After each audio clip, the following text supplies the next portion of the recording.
బీదవాడి అదృష్టం. ఒక ఊళ్ళో ఒక రైతు ఉండేవాడు. అతను అతని భార్య ఎంతో ధర్మబుద్ధి గలవాళ్ళు. అయితే వారికి గంపెడు పిల్లలుండటం చేత భార్యాభర్తలిద్దరూ ఒళ్ళు విరుచుకొని పనిచేసినా అందరి పొట్టలు నిండటానికి గంజి తప్ప మరేమీ ఉండేది కాదు. ఏ పూట అయినా సంగటి తింటే ఆ పూట వారికి విందే. ఇంతగా తిండికి బాధపడుతున్నా ఆ రైతు దంపతులు ఆకలితో వచ్చిన ఎవ్వరికీ లేదు అని చెప్పి ఎరగరు. తాము తాగే గంజిలోనే అతిథికి కూడా ఎంతో ప్రేమగా ఇంత పోసేవారు. ఒకనాడు వాళ్ళందరూ భోజనానికి కూర్చున్న సమయంలో ఒక బికారివాడు ఆకలితో మలమలలాడుతూ వచ్చాడు. రైతు అతని భార్య తాము తాగుతున్న గంజిలో నుంచి సగం తీసి ఆ బికారివాడికి పోశారు. కొసప్రాణంతో ఉన్నట్టు కనిపించిన ఆ బికారి ఆ గంజి తాగి అమృతం తాగిన వాడిలాగా కోలుకున్నాడు. వాడి ముఖానికి ఒక కళ వచ్చింది. వాడు రైతుతో, మీ దంపతుల వంటి పుణ్యాత్ములను నేను ఎక్కడా చూడలేదు. మీరు గంజి చేసుకునే చట్టి ఇలా పట్టుకురండి, దానిని అక్షయ పాత్రగా మారుస్తాను అన్నాడు. రైతు భార్య తాము వండుకునే మట్టి పాత్ర తెచ్చి బికారికిచ్చింది. వాడు దాన్ని చేత పట్టుకొని కొంతసేపు ఏదో మంత్రాలు చదివి దానిపై మూకుడు ఉంచి, ఇక మీరు తిండికి వాచిపోనవసరం లేదు. రాజుగారి వంటశాలలో తయారయ్యే ప్రతి వంటకము ఈ మట్టి పాత్రలో మీకు దొరుకుతుంది అని చెప్పి ఆ క్షణంలోనే లేచి తిన్నగా బయటికి వెళ్ళిపోయాడు. రైతు దంపతులు ఈ బికారివాడి మాటలు నమ్మలేదు, కానీ ఆ మాటలను ఒక ఆశీర్వాదంగా మటుకు భావించారు. అయితే ఆ రాత్రి రైతు భార్య గంజి కాయటానికి మట్టి పాత్ర మీద మూకుడు ఎత్తేసరికి కమ్మని వాసనలు వెదజల్లుతూ మట్టి పాత్ర నిండుగా రకరకాల వంటకాలున్నాయి. అందరూ ఎంత ఎక్కువ తిన్నప్పటికీ అవి ఏమాత్రం తరగలేదు. అది నిజంగా రాజభోగమే. అది మొదలు రైతు దంపతులు, వాళ్ల పిల్లలు ఆ మట్టి పాత్ర ధర్మాన తాము రాజభోజనాలు చేయటమే కాక తమ ఇంటికి వచ్చిన అతిథులకు కూడా అదే భోజనం పెడుతూ వచ్చారు. రైతు తన ఇంటికి వచ్చిన అతిథులతో, అయ్యా, నేను పెట్టేది తినండి, కానీ దాని గురించి నన్ను ఎలాంటి ప్రశ్నలు వేయకండి అని వేడుకునేవాడు.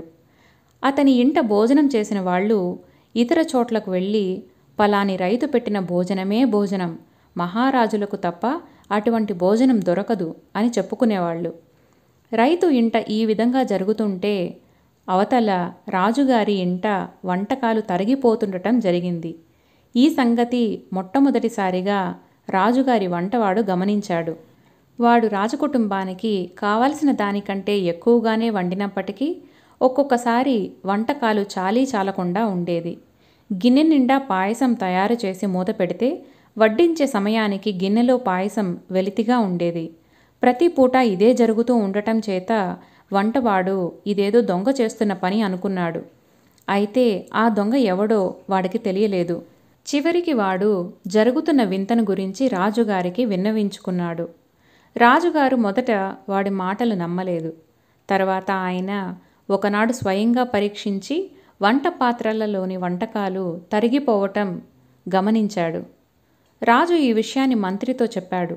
మంత్రి కూడా స్వయంగా పరీక్షించి వంటకాలు తగ్గిపోతుండటం రూఢీ చేసుకున్నాడు. రాజుగారి ఇంట రహస్యం గుట్టుగా ఉండదు కదా. ప్రతిపూట రాజుగారింటి వంటకాలు ఎవరో ఎత్తుకుపోతున్నారనే వార్త ఊరంతా పాకింది. ఇంకోవైపు నుంచి రైతు ఇంట రోజు రాజభోజనం చేస్తారన్న వార్త కూడా పాకింది.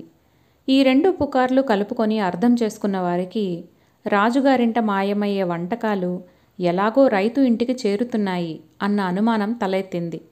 త్వరలోనే ఈ అనుమానం రాజుకి, మంత్రికి కూడా వచ్చింది. దానికి మంత్రి, అసంభవం, నేను విచారించాను. ఈ రైతు ఊరి చివర ఒక గుడిసెలో ఉంటున్నాడు. చాలా పేదవాడు, కానీ దేవుడిలాంటి వాడని చెప్పుకుంటారు.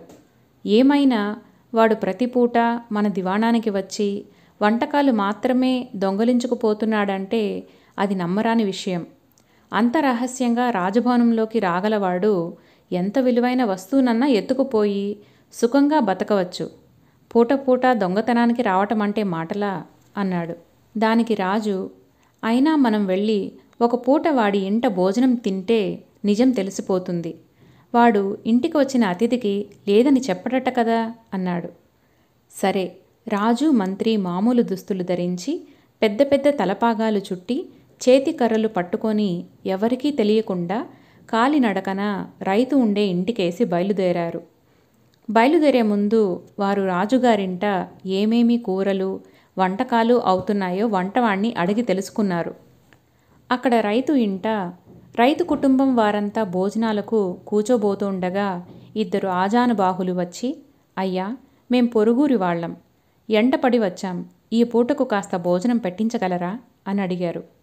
రైతు లేచి వారిని ఎంతో ప్రేమతో ఆహ్వానించి వారికి కూడా విస్తరాకులు వేయించి భార్య చేత వడ్డన చేయిస్తూ, అయ్యలారా, నేను పెట్టినది తిని వెళ్ళండి, దయచేసి నన్నేమీ ప్రశ్నలు వేయవద్దు అన్నాడు.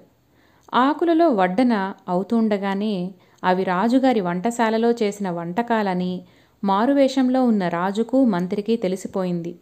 వాళ్ళు భోజనం చేయటానికి వచ్చిన వారు కారు గనక రైతుతో ఇలా అన్నారు, శ్రీమంతులకు కూడా సాధ్యం కాని ఈ భోజనం నీకెట్లా దొరికింది అని. దానికి రైతు, దయచేసి నన్నేమీ అడక్కండి అన్నాడు. దానికి అతిథులు, చెబితేనే గాని మేము ముద్ద ఎత్తేది లేదు అన్నారు. విధిలేక రైతు జరిగిందంతా చెప్పాడు. రాజుగారికి అంతా వినేసరికి పట్టరాని ఆగ్రహం వచ్చింది. ఆయన చివాలున లేచి తన చేతికర్రతో రైతు మట్టి పాత్రను పగలగొట్టి మంత్రిని వెంటబెట్టుకొని మారు మాట లేకుండా వెళ్ళిపోయాడు. రైతు భార్య మట్టి పెంకులను తడుముతూ పట్టరాని దుఃఖంతో కంటికి మంటికి ఏకధారగా ఎడవసాగింది. దానికి రైతు, ఊరుకోవే, మనం ఎప్పుడూ రాజభోజనమే చేశామా ఏమిటి? ఈ వాళ్లతో మనకు భోజన సుఖం పూర్తి అయ్యింది అని ఆమెను ఓదార్చాడు. రైతు కుటుంబం మట్టి పాత్రను పగలకొట్టేసి ఇంటికి తిరిగి వెళ్ళిన రాజుకు మంత్రికి ఆ పూట భోజనం లేకుండా పోయింది. వంటవాడు వచ్చి, మహారాజా, వంటకాలు పొయ్యి మీద పాత్రలో ఉండగానే మాయమవుతున్నాయి.